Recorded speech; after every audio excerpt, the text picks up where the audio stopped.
What's up, historians and fellow magic dorks? This week, it finally happened. 2 different anthologies came out. I'm just super excited and cannot wait to jump into the show. So let's just get into it. On this week's The Long Prophesized Anthologies have finally arrived episode of Mana Rant.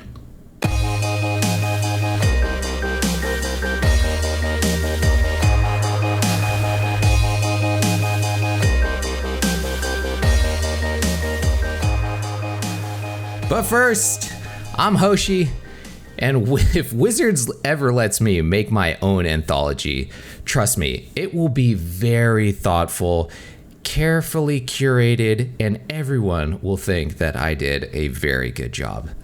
So, I mean, let's be honest.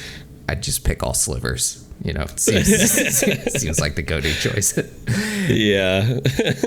And you are listening to episode 90 of the Mana Rant podcast, where, let's go. Like always, I'm usually joined by Drunken Dork. However, unfortunately, there has been an accident.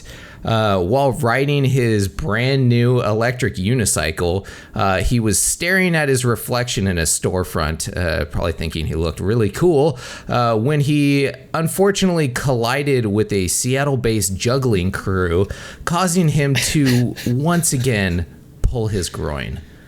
So yeah, we're praying for him here at the Mana Rant. I hear he's in critical condition right now. He's just got like a giant cast around his crotch. So he's got like his legs up in the air and stuff. It's real bad this time, you know. Yeah. Doctors say if he pulls his crotch one more time, you know, that's gonna be it for him. So. So I heard like he's like in a cast, right? But they put him like spread eagle, and he asked like, God. He's like, why am I spread eagle? And they're just like, you shut the fuck up. You shut up when you're talking to me. They're like, it's medicine. You wouldn't understand, stupid. Yeah. And also, like always, we have the King of Walls, Defenders, and Gates, our beer-brained, Alec Baldwin-headed co-host himself, Michael Apollo. What's up, everyone? Yep, glad to be back on number 90. Yeah. Super stoked. So really excited to get into this episode for sure. Yeah, absolutely. This is a good one. We've been talking about anthologies for a long time. So yeah. Anyways, welcome back to the show, and thank you for joining us. We are the Mana Dorks, and this is the Mana Rant podcast, where we just mainly focus on Arena, but we do talk about everything in Magic the Gathering. You know, we don't talk about Standard too much, you know, but it does pop up every once in a while. And our show moves through the segments of Magic, all the phases, and so we have different stuff for all the phases, and the main phases are going to be the main topics of the show, which is going to be anthology stuff this week. And once again, we're going to be doing our little origin story bio thing in main phase 2. So if you guys want to hop around, we'll put a description in the show notes with like timestamps and everything. And with that, let's just hop into our first phase, which is the Untap phase. Untap. And Untap is where we start off the show by untapping some drinks. So, Paulo, what are you untapping tonight? Oh, sticking the course. IPA. This is from Bell's. Looks like it's from Michigan. Okay. It's called Cold Hearted Cold IPA. Delicious. Yeah. Nice. Not really too bright on the naming there, but you know, I mean, beer's supposed to be cold, hopefully, unless you're in UK. That's true. I don't know if they can bottle it cold. Well, all right, whatever. Yeah. Yeah, sure. But you know, 7%, and it's pretty good. So excited to drink it tonight. Nice.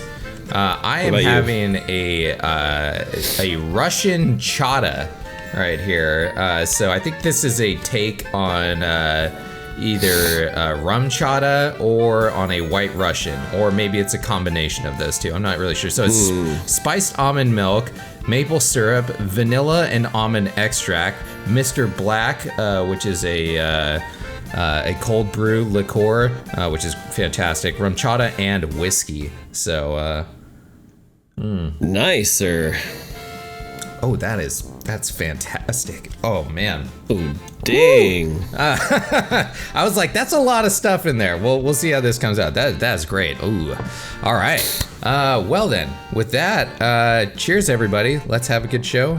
And we'll move into our next phase, which is our upkeep. Upkeep? Get ya upkeep? Oh, yeah. Big fan of that. All right. So, Upkeep is our Reddit rant phase, and Reddit rant is where we look to the internet.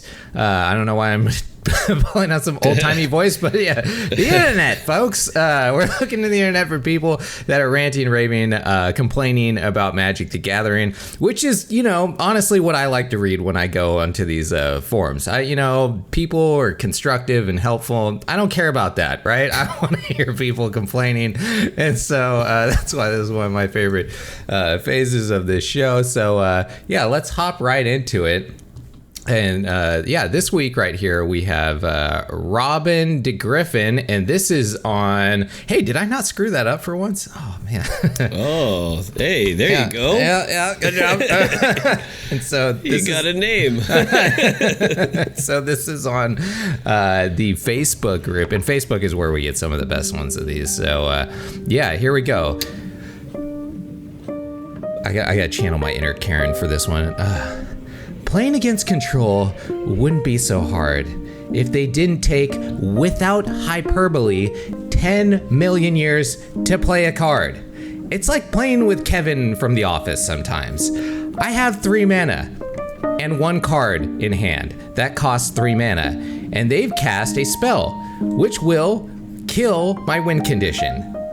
They have no mana open, so they can't respond to my counter spell. So they can't do anything to stop my own counter spell. If I counter their spell, then then my win condition survives, which means I hit the win condition. Just play the card. I'm on break. Just play the card.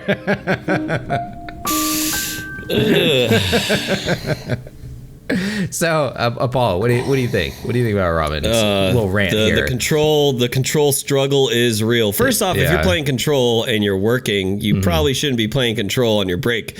You're not going to get a game in. It's just not going to happen. Yeah. And the luck of the draw is definitely going to make you fucking play control versus control. There's some warrants here, what she's saying. But from like a professional standpoint, not saying I am, but I'm saying like pros that play control, right? They are literally like big braining with the fucking equations flying around everywhere. They're literally trying to think what they need to do. What's their next play? Yeah. How do they proceed forward? Because when you do control versus control, every single spell is like massively crucial. Something you might think is like good could actually ultimately lead you to losing, because it's all about who resolves their win con first. Yeah, there's a lot of possibilities out there that exist. Sometimes I think what Robin here is trying to get the point across is that like sometimes it's very obvious, and despite that, people will be like, like, oh yeah, my Teferi is about to ultimate, but should I let him die? Is basically what she's saying here. Yeah, and they'll just sit there forever. Yeah, I totally feel this sometimes. Or like turn 1 or turn 2 or something, they're like on full control or something, and you're like, would you just pass priority? Yeah. The worst is if I see a Azorius land come down and then they're playing a Teferi avatar, I'm like, here we go. This is all right. I guess I'm not going to be doing a lot of games today. This is going to be a 30-minute match, Yeah. I mean, I will agree with that. It's just, it could be like nerve-wracking. Like, come on, just play the fucking cards, but I mean, I see both sides. I get it. I see both sides. Yeah, because control does take a little bit more thought. Like you can screw up pretty severely in control if you just like counter the wrong thing or do something like that. So it does take a little bit more thought. I think than that doesn't make you like a big brain wizard if you're like if you're playing control. You are not superior to other players in any kind of way, but there, you do need to make some other considerations that other decks may not have when you're playing that kind of strategy. So I don't know. Yeah, it's frustrating. I did not take a chance to read the comments on this one. I'm pretty sure they're great. And if you want to hop in there on the post, this will be in the link in the episode description. But yeah, with that was that was Reddit Rant. So if you guys have something that you find out there, make sure to send it our way. And you never know, might make it on the show. With that, let's move into our draw phase. Let's draw. All right, so draw is our MTG news. Usually hosted by the most big-headed, drunken anchor to ever exist, Drunken Dork, but he is not here because once again he pulled his crotch. Or sorry, groin. Right? Is that the medical term? Right? Yeah, okay. Sure. I don't think they say crotch. Yeah. You pulled your crotch, buddy. Yeah, so he's not here. So Apollo, I think you're gonna step up. It's your turn to shine. This is like your big time in the spotlight here. Oh man, here it is. In the spotlight. To take hear ye. Yeah. So what is up? We do have some pretty big news. Anthologies are out and they are live. That is something that we wanted to talk about, like one of the main topics of this week's episode. So we have actually 2 anthologies that are now live. That is the Historic Anthology 6 and Explorer Anthology 1. So the historic one, they just go with the bridge your way to new historic decks with Historic Anthology 6. Yeah. We're kind of like going to blast through this because we're going to talk more in depth later on in the episode. But if you guys are wondering out there listening in, how do I go about buying this? It's 4,000 gems or straight up just 25,000 gold for the Historic Anthology 6. The bundle is available from July 28th till October 5th. So if you are trying to grind out that gold, got a while. You do have some time. Yeah, you got some time to do it. And of course, you'll still be able to craft these cards, but got to use them wilds to do so. But yeah, we have some pretty great staples here. We should just go over it more over in depth later on, right? Or maybe name like a couple. We could just give a quick fly by of some of the heavy hits. So in white we have Avacyn, Angel of Hope, 5 white, and 8/8 flying vigilance, indestructible. Other permanents you control have indestructible. Yeah, pretty good staple here. We're definitely going to see it in Reanimator. Yeah. Blue got Phyrexian Metamorph, and I'm sorry guys that are listening in. We will go over these cards in depth later on in the episode, so sorry if I'm not reading every single one. Black got some okay. I mean, I don't even really care for the black cards at all. I don't care for these. Yeah, I think these 2 are not great. Ophiomancer and Knight of Souls Betrayal. Yeah. Red got Lalia the Blade Forged, which is it's cute. I mean, I think it's going to be pretty good getting the counters on it. So it's a 3 mana, 2 colorless, 1 red for a 2/2 legendary creature spirit warrior with haste. And then whenever Lalia the Blade Reforged attacks, exile top card of your library, something we see all the time in red. You may play that card this turn. Whenever 1 or more cards are put into exile from your library and or graveyard, put a +1/+1 counter on Lalia. So this is like exile matters. Which red can do very well. So really cool. It's a way for red to get a bigger creature, maybe like stay into the late game, have something to block with. So definitely a card I'm excited for. 2 cards in green. One is really cool and cute, and the other is how has the mighty have fallen. So we have Go Shintai of Life's Origin, 3 colors, 1 green for a 3/4. Love it. Hoshi's loving this because it's a legendary enchantment creature shrine, dude. Very cool. Shrines matter. So 5 mana, you can return enchantment from your graveyard directly to the battlefield. And then whenever Goshintai or another shrine enters, you get a 1/1 colorless shrine creature token. Like, what? Yeah. So shrines care about that. It's great. Yeah, it's really fun. This card, though, I'm really sad. I've always wanted to play with this card, and I don't think it's good anymore. So we have Tarmogoyf, 1 colorless, 1 green.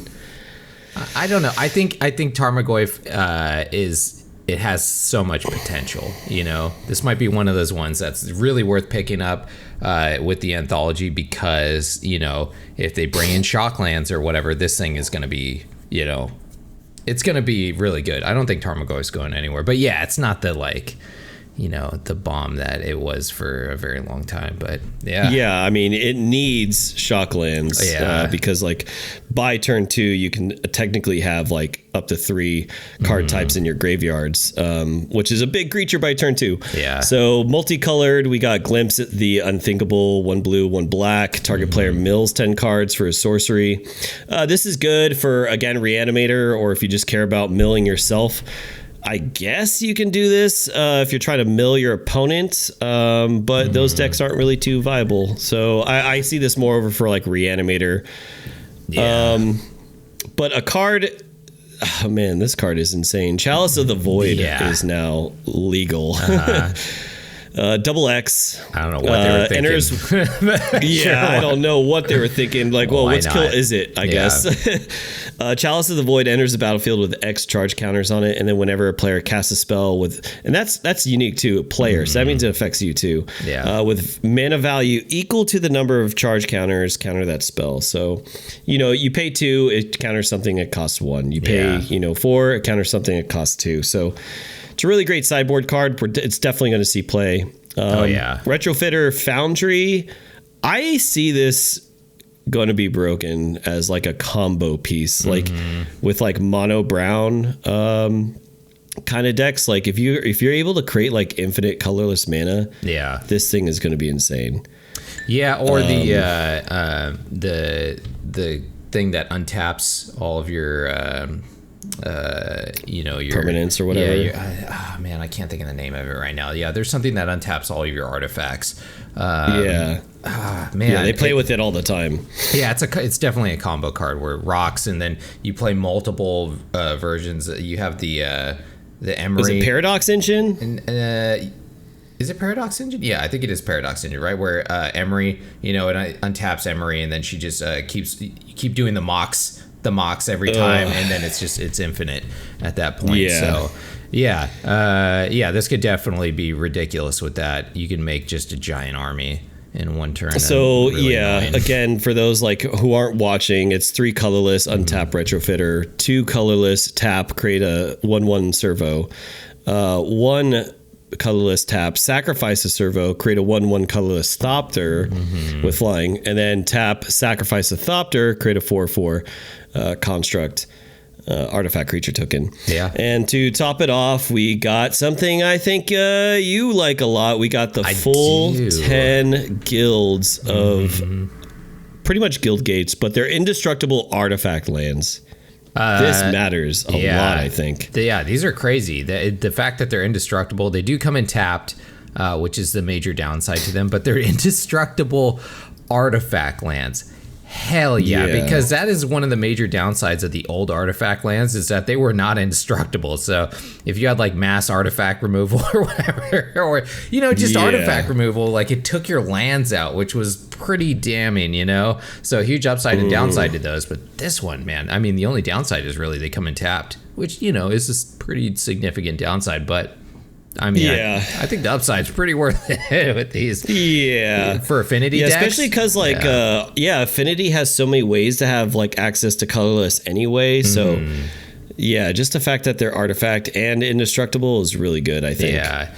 These anthology sets got a huge boost for artifacts because of this. Like, this made it, these and another card that's in the other set that we got have just massively, like, you know, boosted affinity in these formats, which I love Affinity. I think it's a super fun, high speed format, like kind of thing where you're just dumping all your stuff on the field, which feels like, fast, powerful Magic. So I'm glad that we got these. Yeah, I like it. All right. So what do you think about the historic one? The historic set so far? I think it's a little lackluster compared to the Explorer one. I think so too.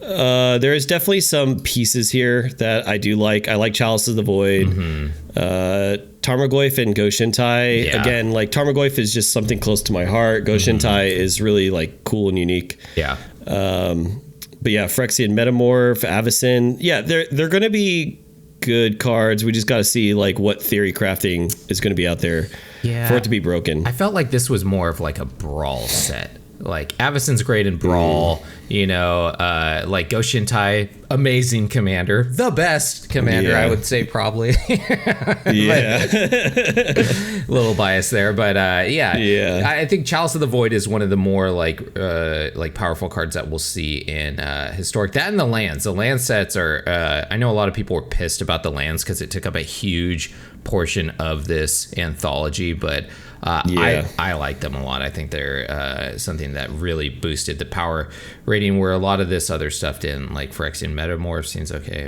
whatever. I struggled with buying this one. I did end up buying both of them, but this was the one where I was like, I might be able to just craft some of these, but I just hit the fire away button anyways. Because you know what, sometimes like Tarmogoyf, I was saying, like it might be good later. You never know, right? Like sometimes things just get better. Cool. With that, you did a good segue. We're going to blast through this because, again, we're going to talk about it more in depth. But the Explorer. So as Hoshi was saying, Insole Artifact is something that is really damn good. But, White got some good stuff. Favored Hoplite, Rally the Ancestors. We got Insole Artifact for blue. We got Kalitas, Trader of Get, Shadowborn Apostle, Tainted Remedy you forgot, for black. You passed over this little guy right here, the Mausoleum Wanderer. Yeah, that's right. Amazing card. One of the best That's ones. a great one. Yep. We got Searing Blood, Alicia Who Smiles at Death, Teamer Battle Rage, Titan Strength, all staples in Red's past. Oh, yeah. Green got Back to Nature. Excellent sideboard card. Yeah, absolutely. Elvish Mystic. Hello, Big Green. Drunken is crying about this Back to Nature thing. That is terrible for his Enchantress I deck. can't wait. I'm just gonna leave 2 mana open all the time. Yeah, these two are crazy too. The Mystic and the Tracker, man. Yeah, Tireless stuff. Tracker for sure. Battle-wise Hoplite, kind of like a unique card. Yeah. But Siege Rhino is going to be amazing. Great. Supreme Verdict. Arguably the best Wrath in the entire game. Yeah, I would say the best Wrath. Absolutely. We got Slaughter Games. Hello, Mardu Control, or Grixis Control, rather. Yeah, it's okay. Hangerback Walker. Yeah, Hangerback Walker is pretty cool. And then Dark Steel Citadel, another indestructible artifact. Indestructible artifact land. Yeah. So we got, this is what I was saying. Like, this is another artifact land. Like, we got this, and then we got the Insole Artifact as well, which is, a 2-drop aura that makes any artifact become a 5/5. So, man, artifacts are so fast right now. I love it. Oh, man. I love it. It's really awesome. So any cards that stand out to you that you want to mention or anything? God, man, this set was a no-brainer for me to drop the cash on this one. I spent gold on these, but if I needed it, I probably would have spent the gems on this one because I feel like almost all of these cards are useful. Fabled Hoplite, fantastic. Rally the Ancestors is kind of like a jank card, but I've seen it popping up in some reanimation zombie decks where you can ping people to death. Super fun to be able to do that. And then this one makes it a lot easier than some of the other cards that we've had before. Mausoleum Wanderer for mono blue is a must. If you want to do the Spirits deck, that's a must. The Kalitas, man, that card is used in Pioneer, so we talked about like a lot of these last week, right? And then, here they are. Yeah, a lot of our predictions were right. So Tainted Remedy is probably is not gonna like make any waves, but I love this card. This is great against Angels, so I think it's a good sideboard card for like life gain decks. This really screws over life gain decks a lot, and there's a lot of life gain that's running around, not only just in Explore but in Historic too, like crazy, so this could just devastate them, right? And key point is that life gain is not a May ability for those decks. It's happening. It's a so must, you're losing that life. So we didn't. I don't sweet. think we read this one, but what it says is like if you would gain life, instead you lose that much life, which this plays into our our origin story thing that we were talking about last time with that game that we played. This effect is how I killed, one of my old friends in like the one of the most epic Magic games that we've ever played, because I use this with Beacon of Immortality, which doubles your life. So, which I wish we had. If we had that in Arena, I will be so excited. I will do nothing but play that jank deck and lose. But it's so satisfying to double somebody else's life and then have that perfectly kill them, Oh, yeah. It's very satisfying. But yeah, so those are pretty good. The red ones, oh man, red players have been crying their eyes out over these anthologies about, we've been left behind, when. It's like, what are you talking about, dude? You guys got Searing Blood, pretty good. Titan Strength, Teamer Battle Rage, dude. That card's awesome. Compared to the other colors, I feel like red didn't get nearly as much. Alicia Who Smiles at Death is a great commander, I feel like, too. So I don't know. Yeah, I do feel like red was more of the lackluster one of this one. Green, banging. Right? Elvish Mystic. Whoa. That's a huge boost to power level. Tireless Tracker is a super cool card. I don't know how viable it's going to be. I know people have been playing with it. I played against it. So I don't know how well that's going to do. I've definitely died to Siege Rhino since it's come out. I was pretty excited to die to it. I was like, yay. While I was dying, I'm like, at least I'm dying to a cool card. So I really like Siege Rhino. And man, Supreme Verdict, dude. It's here. We've been talking about Supreme Verdict for a while, and now we finally got it. So I'm super excited about that. Slaughtergans is whatever. Hangerback Walker, I'm kind of I don't know. I think it could be cool. I want to kind of brew around this and maybe throw it into something fun. But Darksteel Citadel is just great, and it's uncommon too. So there's still a lot of these that are uncommon. That are pretty good, but I do think it is worth it to buy this anthology. Absolutely, the value for this one is totally there to buy it. If you like do the math on like how much it would cost to buy the to spend the wild cards on these, it's worth it. So many of these are useful. What do you think? Definitely more over Explorer, over Historic, but I mean, they're both getting got. You know what I mean? Like I'm getting both of these for sure. Yeah. The fact that you said the price point over Seeds, because like you're getting 4 copies as well. And you never know, because like again, as we keep going backwards in time, some of these cards might be relevant and prevalent. So they're definitely a good buy for now and for the future. So that's always something that's really good, and Wizards doesn't do too often. So that's one of the things with like I remember because I bought into the Thought Monitors beforehand. They weren't that great, right? Back when I got them, they weren't really usable, but now there's so many, like the lands, the artifact lands have made it so the affinity for artifacts is just fantastic now. So that was a card, like once again, where I was kind of like, should I be spending the wild cards on this? And now, absolutely, now it's totally worth those wild cards. So I love these anthologies. I'm so excited that we got 2 of them at the same time. I did not think this was going to happen. This kind of came out of nowhere real quick. It was so long where we were like, when are we gonna get an anthology? And they were like, here's 2, shut up. We only care about alchemy, all right? So here you go. Shut up. Yeah, exactly. So hey, sorry, we've been brewing nonsense for alchemy. So here, we'll drop a bunch of cards on you. What do you guys want? You guys want these? What? Here, there we go. I'll drop them on you. Yeah. I know a lot of people are crying about not getting monetary Swift Spear in red. I think that card is very good. And I think I hate it, and so I'm kind of glad we didn't get that one. It would have been that's a huge power level increase.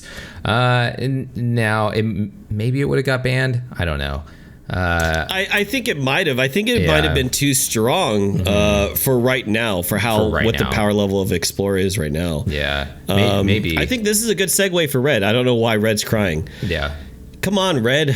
Like, you guys always do this to yourselves. It's Christmas year-round mono for Red. Aggro was one of the most strongest tier 1 decks during this block. And it used these 3 cards. Titan Strength, Searing Blood, Teamer Battle Rage. Like, I remember all of these, man. Like, very good. Yeah, these fall right into, like, the Boros Aggro deck, which is one of the top Pioneer decks right now. The only the card that's missing out of it is the Monetary Swift Spear right now. Yeah, so I like them. Cool. Anything else you want to talk about in the anthologies or news before we move on? No, that's it. Cool. Fantastic. Well then, with that, let's move on to our main phase 1. Main phase 1. All right, main phase 1 is going to be our experience so far, because yesterday these anthologies dropped. So I don't think we're not going to see any impacts to the metagame quite yet, to where we're going to have metrics, because these things take like a week probably or so now. Like it's moving way faster than it ever has. There's definitely some decks I think that are shining and popping up in these anthologies and the things that have happened. So I've been playing like crazy and making new decks like crazy, and so I just wanted to go over at least some that I know you haven't gotten the anthologies I think yet, right? No, but I have been playing against them and building decks, utilizing them. Okay. So I have a deck right here. So we're just going to go over some decks that have popped up since Anthologies has came out, or at least some ones that I made very quickly.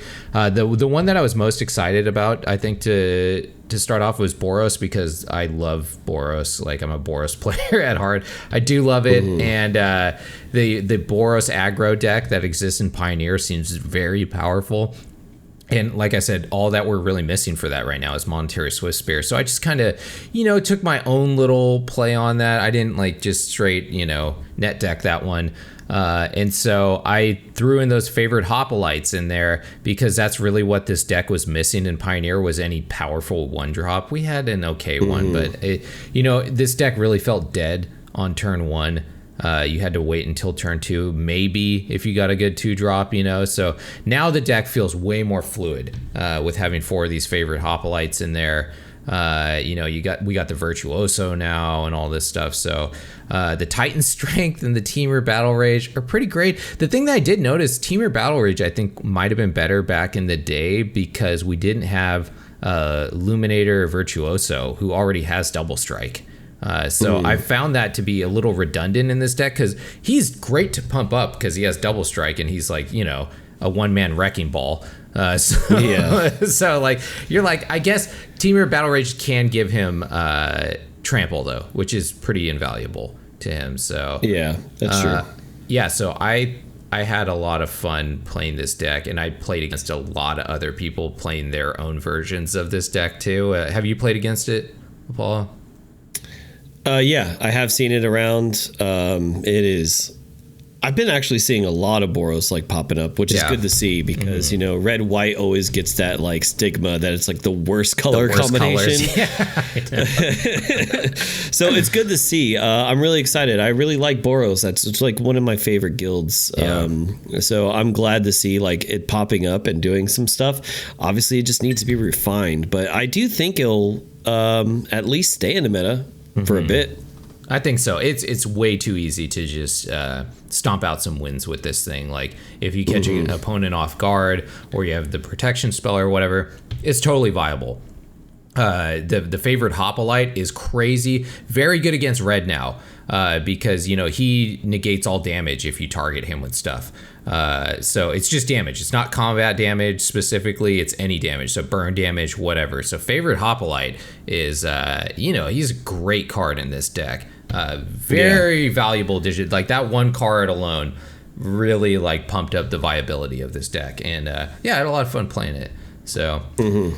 And Swift Spear is the one that this is missing, which I'm okay with not getting Swift Spear. Yeah, because that is going to be a huge boon to Mono Red as well, which is Mono Red don't need that. Get that out of here. Speaking of probably didn't need that, this is the other deck that I crafted. And this one I did just straight net deck because I pretty much had all these cards anyways. So I took this directly out of the Pioneer top tier list. And I was like, well, let's see how this does. And so this is Mono Blue Spirits. And big surprise, it's really, really, really fucking good. It's so good. The only card that we got that really we didn't have before was the Mausoleum Wanderer, but holy shit, is that a very powerful card that really ramped this deck up. I noticed the insane difference of like taking on control with this, being able to sack the Mausoleum Wanderer to like counter spells, and it gets the buff from whenever anything else comes in. It's a 1-drop that you can get down early. It's just such a damn good card that it's this deck is it's not going anywhere for a very long time. Unfortunately, this is a very expensive deck. I think 4 Ascended Spirits, 4 Mausoleum Wanderers, 4 Supreme Phantoms, 4 Shackle Guys, 4 Rattle Chains, and then 3 Faceless Havens. Those are all rares. And then the new land that we got, 2 Brazen Borrowers are the only mythics. Yeah, mythic. But then a lot of the other ones are they're not rare or mythic. But the thing is these are just cards that only exist for a spirit deck. So I feel like, it's one of those things when you're crafting stuff, it's like elves. Like, if you don't like this style of deck, like it's risky to craft these cards. But I will say, if you do, this deck is very good. It's very annoying to play against, right? And you get the counters, they're drawing cards, it's got protection, it's got a lot of, it's very aggressive. They're flying, right? They can counter. It's so stupid. It's so stupid. There's a lot of evasion. It's amazing at tempo. It's really great at being aggressive and playing how it wants to play. I mean, that's what Mono Blue wants to do, right? So. Yeah, I think one of the tougher matchups maybe that it has is Angels, but still, I still didn't lose to an Angel deck with it. I played against a couple. I was like, ooh, I have to play this right, and I did, and they lost. So I was like, Mausoleum Wanderer, I was able to counter their collected company, Board Wipe or something. Their collected company without having to actually cast anything. I was tapped out, but I could just sack him, and then and then it's crazy. Yeah, being able to counter something with having no mana is very powerful. So the Mausoleum Wanderer has just been mind blowing in this deck. Maybe too good. Maybe too good. This might be a little. This might be this is definitely a tier 1 deck for Explorer, no doubt. What do you think about it? I love it. I've always loved tempo. I've brewed so many mono blue tempo decks. Now that I love that it's like fortified, it's definitely spirits. That's the way to go. Yeah. Ascendant Spirit is a card that I've talked about many times on this podcast in the past. Yeah, it's good. Everything that it's trying to do, it does it well. Like very well. So obviously everything has their rock, papers, and scissors, right? Board wipes are still going to be board wipes. Yeah. These creatures are a lot smaller, but it does a lot of things very quickly, and it just gets so much value off like Curious Obsession, card draw, counter spells, buffing each other up, tempoing out your opponent with Brazen Borrower and such. Like the Geist Light Snare is so powerful in this deck. That you can just counter stuff for 1 mana too with it. It's just, it's insane. This deck is is very. It's so many angles to it. It's really disgusting. So this is a good ladder climber right here. I'm sure Drunken will be very excited about this deck. I love hate thing with it. I love playing it. I'm sure I'm gonna hate playing against it, which I haven't run into yet, but I know I will. Cool. All right, let's keep moving. Let's look into so those were both Explorer decks that I was talking about. This one I just made today because someone S'mores and Bacon mentioned on our Discord. He's like a longtime dork that this used to be a deck that came around for a while, which was like a early attempt at Affinity in Historic, and when stuff like Thought Monitor first came out. And, we had this like the Blackwater staff that could turn stuff into a 5/5. So there was a early attempt at this, and it was decently strong. We used to use Cold Steel or whatever that enchantment was that gave all your artifacts +2/+2. Tempered Steel. That's it. Which has been pretty good for a while. Not necessary anymore though. So I took a look at that old deck and then change some stuff around to line up with the new card set we got, mainly the new lands, and holy shit, I went 7-0 with this, just destroying everybody. I haven't touched Historic in like a week or two, and then I was like, oh man, I'm probably just gonna get steamrolled in Historic. No. This deck is insane. It's so crazy. The power level of this deck feels nuts, because you're just dumping your entire hand onto the field. Esper Sentinel is a disgusting card. That is so strong. It's so goddamn good, and it's already good in normal circumstances, and then in an artifact deck like this, it's just like it's more ramped up. You have Ornithopters that you can cast for nothing, Torbrown Crypt for nothing, so you're dumping all these artifacts on the field. You're dumping your land, that's another artifact. These are all things that play into Affinity. If you don't know what Affinity is, that's for each artifact that you have, it reduces the casting cost of stuff. So Thought Monitor is a 7-drop card. That's a 2/2 flyer that causes you to draw 2 cards, which sounds terrible, except for the fact that it has Affinity.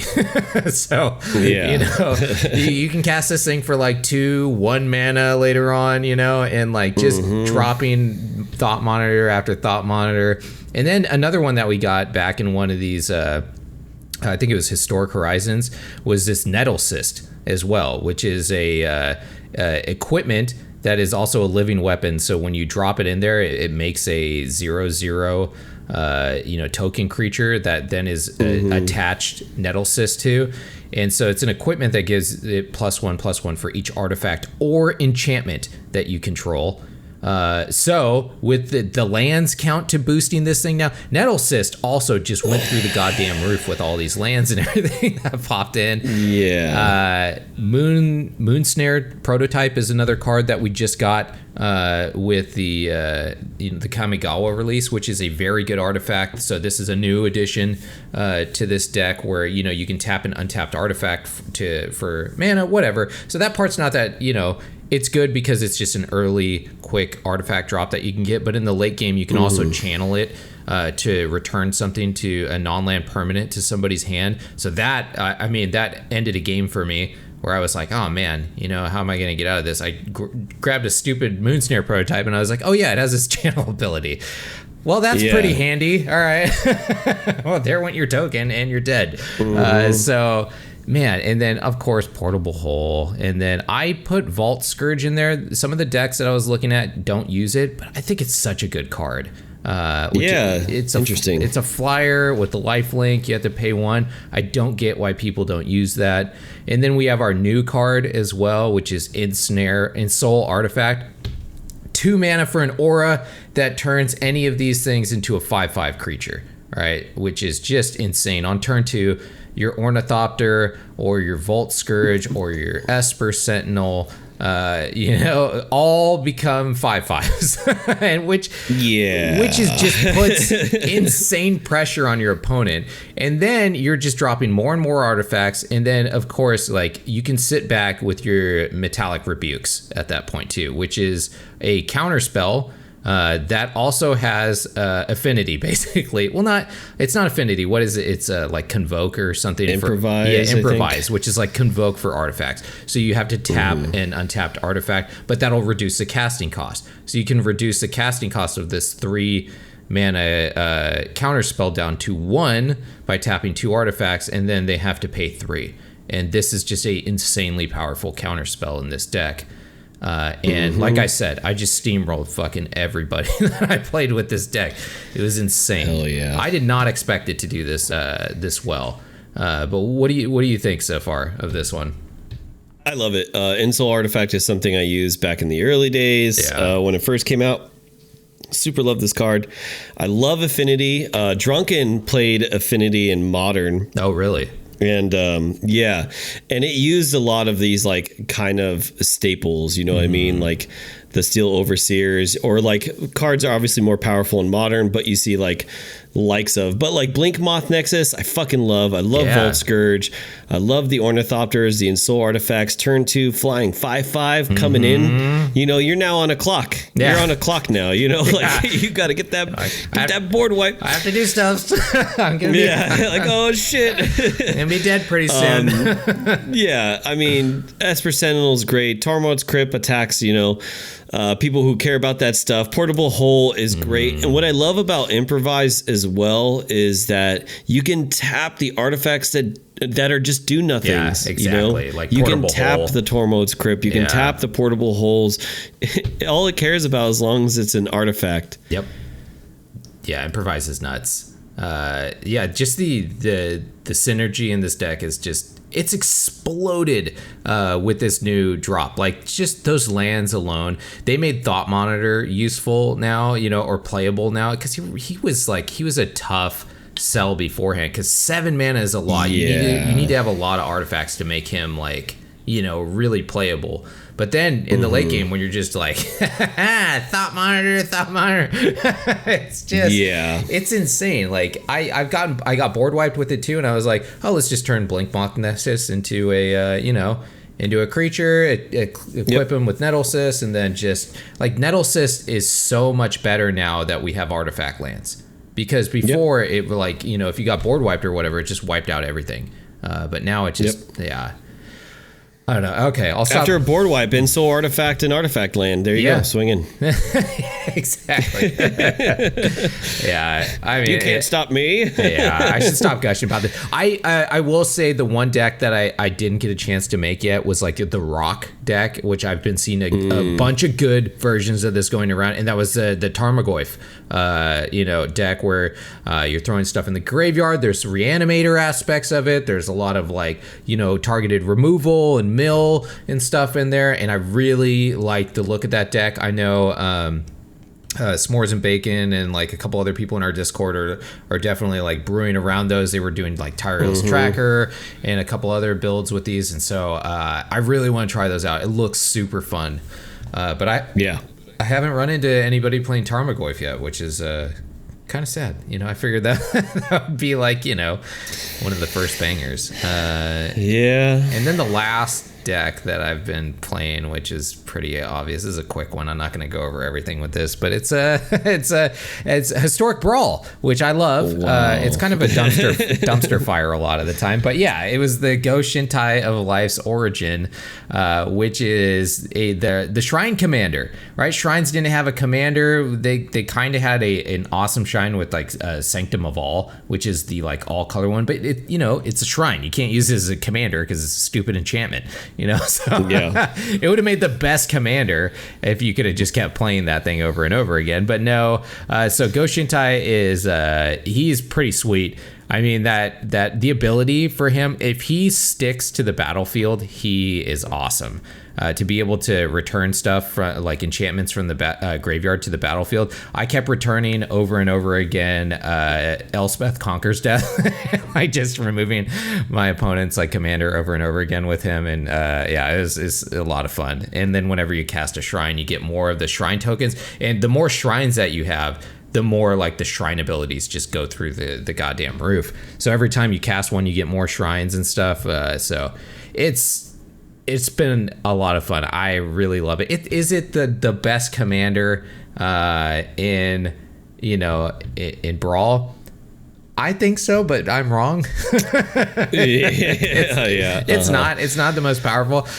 For me, it's the most fun. It's the most fun. Yeah, I've had a blast playing with that. But yeah, I've seen a lot of other cool commanders that have come out of these new sets, like that red one that exiled cards off the top. I died to that one. It was so fast and powerful. Ooh. So, what about you? What decks are you like thinking about brewing around or? So, for those listening in, watching, if you want access to all these decks, obviously we're going to post, some stuff to our Aether Hub. But honestly, the best way is to join our Discord, because that's where, you're working with an entire community who care about Historic and Explore and are doing these brews, and we all help each other out building decks, shoot some ideas. Definitely. So that is like the absolute best way if you guys want to like get some deck ideas, some brews.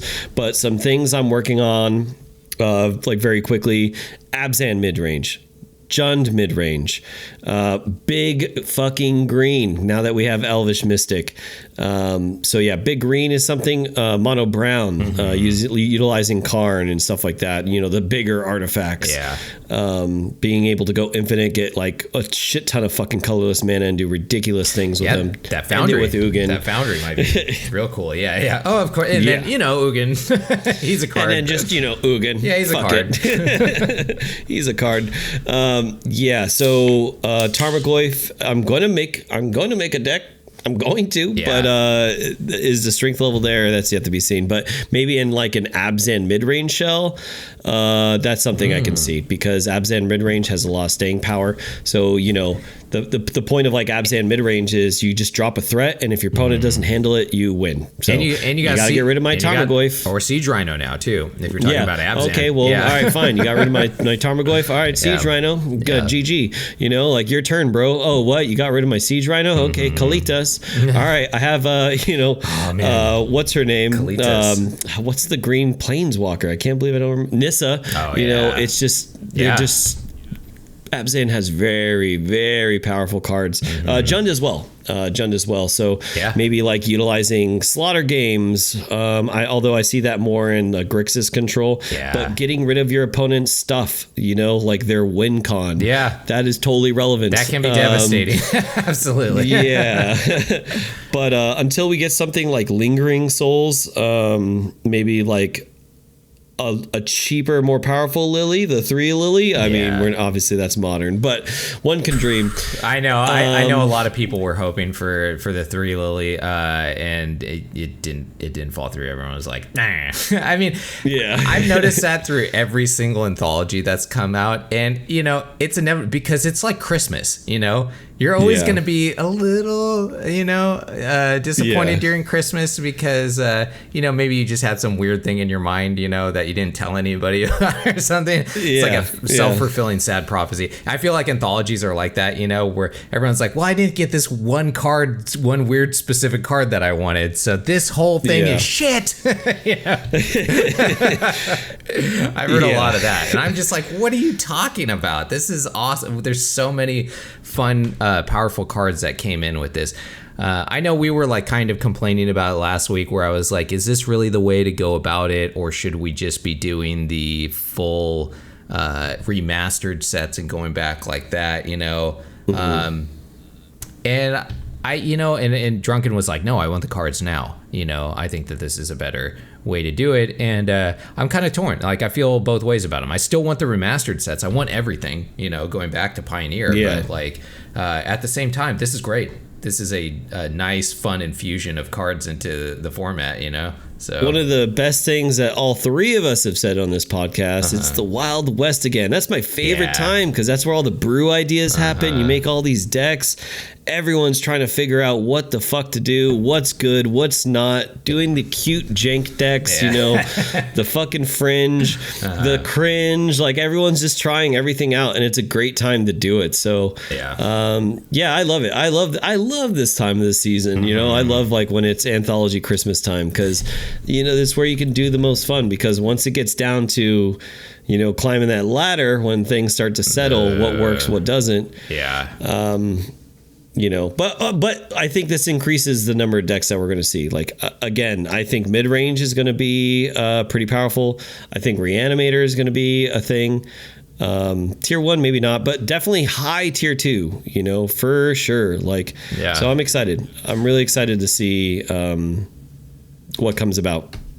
From people brewing like decks and stuff. So yeah, I dropped my cash on or my gold or whatever. I had a lot of gold saved up because I haven't really been buying anything on Arena for a while. So I dropped my gold on this because I like this. I like anthologies. I like when they infuse cool, fun stuff that's not like digital nonsense into the game. Mm-hmm. So I've been bitching about this for a while now, where like if Arena does something that I don't like, I'm not paying for it anymore. Like I'm not doing it, where I do like this. So I like supporting the things that, obviously I want.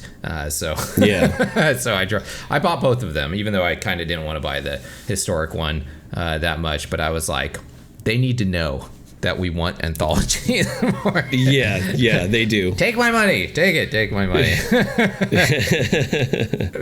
All right. Any last words before we move into combat? No. I think about sums it up. Cool. Let's move into combat then. Dorkish Combat! And Combat is our horseshit card game, hosted by Drunken Dork. But he's not fucking here this week because he pulled his crotch. So, sorry, groin. So we kind of dropped the ball on that this week.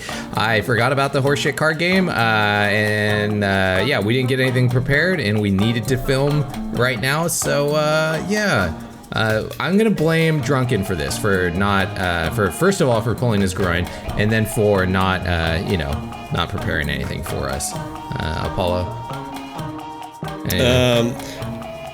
Sorry.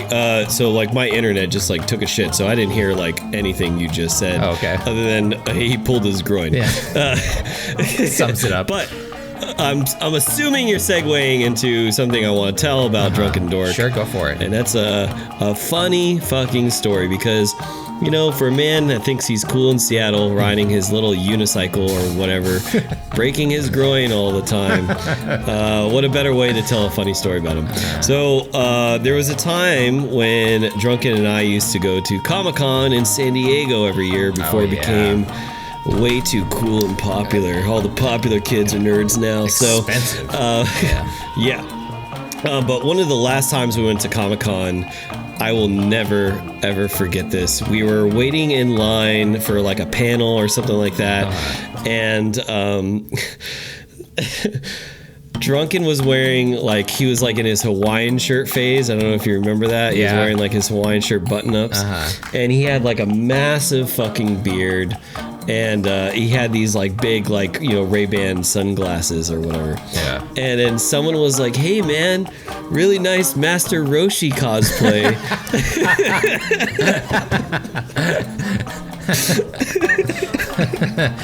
And I was dying because he was just dressed normal. But people thought he was like fucking Master Roshi, and he had like a DSLR camera, so they thought he was like being like a creep. Like, if you don't know, in Dragon Ball, Master Roshi's an old man that fits that description. I'll put a picture if you're watching. Oh my god. And I was dying so bad because people were like commenting on his cosplay, and he's like, "Dude, I'm not even wearing a fucking cosplay. This is how I look." Oh god. That's funny, to you, buddy. I love you, but I just had to share that story. So well, that was good. That was a good combat, I guess. Yeah. All right. Well, with that, let's pass priority and move into main phase 2. Cool. And main phase 2, we're just going over. It was going to be our origin stories, right? But and we've gone a little long this week, and we kind of had a cool next segment because some people send us some stuff in with our comments, questions, and concerns. So I'm thinking maybe we just pass on the origin story this week anyways, and maybe wait until Drunken is back next time. Yeah. Okay. I agree. I think that's a good call. All right. So we are once again going to pass priority on main phase 2 and go into our end step. Untap. Yeah, just ended up going over Anthologies a little bit too much there. So Yeah, it was bound to happen. well deserved though. Yeah. And so Endstep is our comments, questions, concerns, and like mailbox type segment that we have. And so Apollo, you got some mail this week from one of our longtime dorks, Mythwind. So let's go ahead and see what we got. I'm pretty excited about this. So got home from work, found a box outside my door. Obviously, I'm not going to show that box. I'm not going to reveal any personal information. Good. But yeah, so Mythwind, I'm assuming it's you. It's got to be. We got a little present here, and I want to open it up live on the cast. Nice. And show you guys what we were sent by one of our awesome friends over on our Discord. So Yeah. let me open this up. Let me get this in frame here. Ooh. And I want to say, too, that it was labeled to Hoshi. So I feel like this has something to do with you. Oh, maybe. Let's see here. Uh-huh. Oh, wow. These are... What the heck? What the heck are these? These are... What is it? Oh, some slivers. Yeah. Some slivers. Awesome, there you go. man. Yeah. I think I think you said there was some custom. There might have been some custom stuff in there too. Oh yeah, these are totally custom. Really? Oh, dude, this art looks like amazing. Like, look at the Sliver Hive Master here. Whoa! No way. That is awesome looking. Yeah, this is really awesome, dude. What the fuck? I think Snowflake Sliver, fucking Counter Sliver, Sliver that's awesome. Infestation. Yeah, a lot of them. I think I froze again. Oh no, I still got you. Sorry, I'm like freezing out here. Yeah, he said a lot of them are. But yeah, no. So we got like Sorry, go ahead. Oh yeah. Oh, Sliver Infestation. Nice, dude. Yeah, a lot of them I think are like our fan creations for like slivers that they want, which if you're not, a sliver aficionado like me and Mythwind, we feel that we have been forgotten by we've been forgotten by WotC. What's up with the slivers, WotC? Huh? So a lot of people, Sliver fans have been making slivers that they would like for a while, because it's like one of the most forgotten archetypes, because it's very powerful. It's a very powerful creature type, but dude, this is crazy. Like, yeah, awesome, there's like man. Companion Sliver, like a sliver for companions. Like, oh, that's cool. This could be your companion. What? Like, Dude, what the fuck? That's awesome. We got to find out where he got these. That's really cool. Yeah, dude, these are like really nice. Rhystic Sliver, which is like a suspend sliver. They got Phyrexian Mana slivers. What? Like here's here's a Pearl Sliver, which looks like for like Phyrexian Mana. What? Right In there. Slivers you control have tap add for mana. That'd be crazy to have one that gives all slivers Phyrexian Mana. That would dude, be here we super go. cool. Here's a one for you, dude. An that? enchantment creature sliver. Fucking Peace Sliver. So pretty much a Pillow Fort Sliver. Yeah. What? Players Man. can't attack you. Oh, that's awesome. So it's using the art of a lot of the other slivers, but an enchantment creature sliver. That's super cool, man. Yeah, so Warning Sliver, Jet Sliver, Black Phyrexian, okay. Nice. A Sacrifice Sliver, Sliver of Obliteration. Man, look at this stack, dude. That's insane, man. That is so cool. How cool, dude. Yeah, I love it. He sent a shit ton of fucking tokens, too. Oh, Look at really? these tokens, man. They're fucking gorgeous. Oh, wait, I want to show you this one. This one looks sexy as well. Another flying one. Tundra Sliver. One white, one blue. Slivers you control have flying and vigilance. Oh, nice, dude. Yeah. Oh, it's a fucking dual modal. There's a backing to it. That's awesome. Doom Molders Bayou slivers. Yeah, Death Touch and Poisonous one. Oh god. Dude. That's dangerous. Oh, Sliver eggs. Here's a Sliver emblem for Sliver Queen. So does that mean Sliver Queen's in here? What? Oh, slivers you control get +1/+1. I think it's a different Sliver Queen. I don't think. I think that's maybe for a planeswalker sliver. Yeah. Oh, yeah. Because I wonder if that's in here. There's no, so if it's an emblem, it's got to be for a planeswalker, sliver, which we've never gotten, obviously, and I've seen a few speculations of what a cool sliver planeswalker would look like.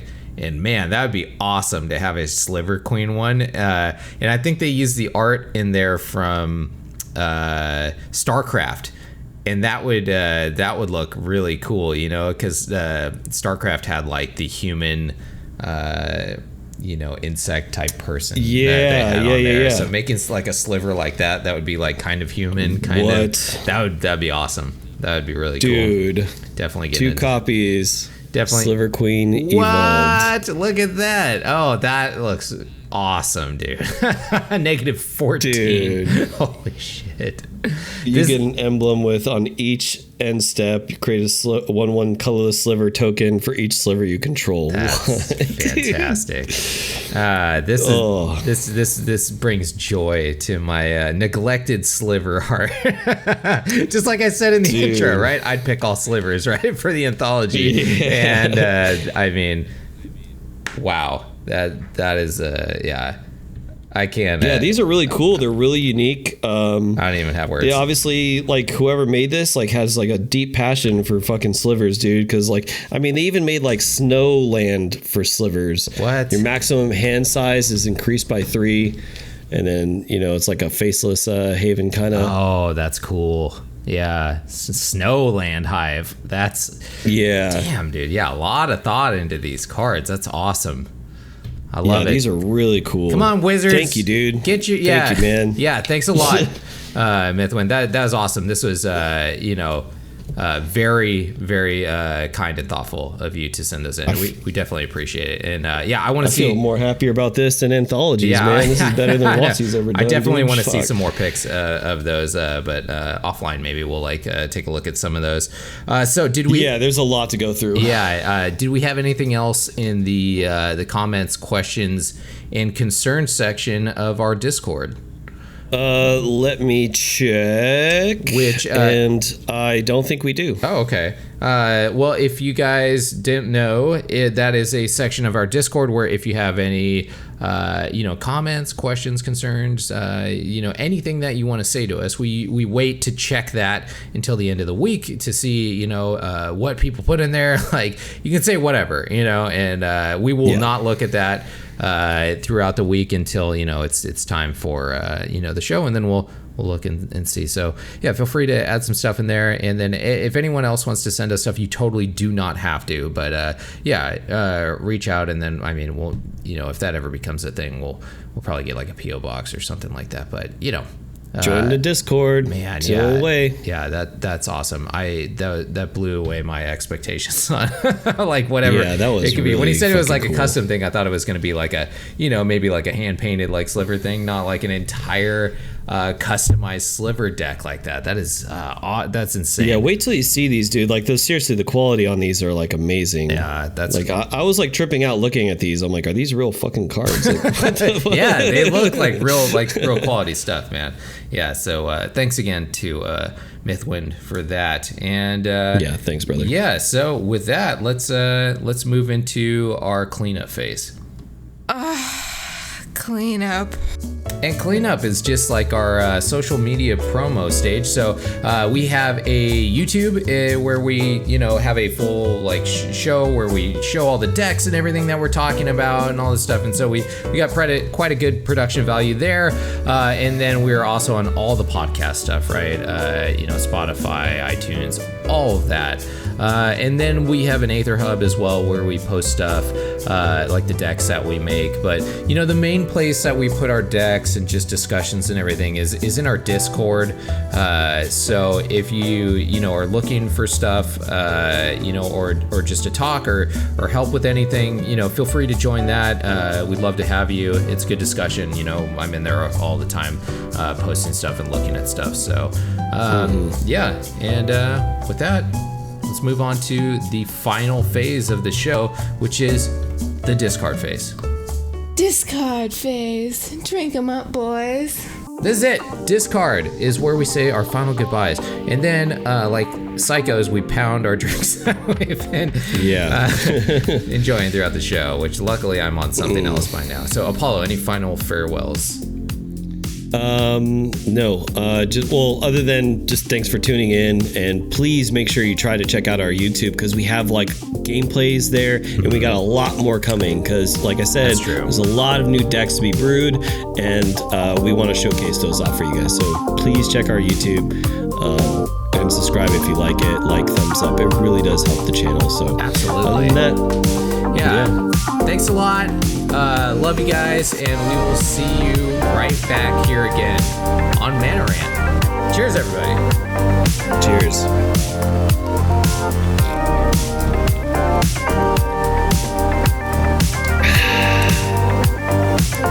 Yum yum. Ooh. Oh man, how was your Russian? Oh, dude, that thing was gone. Russian chata. That thing was gone a while ago, man. It was really good. Hell yeah. Like, cause when I was like the horchata thing, I was like, oh, okay, this might be a little too sweet for me. Yeah. But it was with the whiskey and everything in there, like it mellowed it out. Like, cause sometimes like, you know, anything with horchata in it or like a white Russian could be like, you know, either overly gasoline-y or or like overly sweet. And this one was just great. I really enjoyed it. So I'm gonna have to see what she did for that one. That one's a keeper. And then now I was pounding some hard kombucha, which was not fun. Dude. Yeah. These are so cool, man. These cards are fucking crazy. Yeah, that is so awesome. I thought it was gonna be like way lower production quality on something like that, or like a custom like hand painted thing, but like that's like some legit, like, looks like it came from WotC level stuff on there, which is just awesome, man. Cause like when I was like just like flipping through, like I'm like, wait, why doesn't Hoshi play these slivers? Hoshi's an idiot. These slivers are these slivers are amazing. Why doesn't he play the Phyrexian slivers? Oh my god, Phyrexian slivers, man. That is... Yeah, I feel like that is an archetype that, like, right, they drop some slivers in with the historic anthology or historic horizons or whatever. That's all we've gotten. And there's nothing. They never talk about slivers. They don't show up in anything else. We don't even get like one little, like, you know, nothing. Yeah. So it's kind of bullshit, dude. It's like the neglected fucking tribe. Right? They don't have to.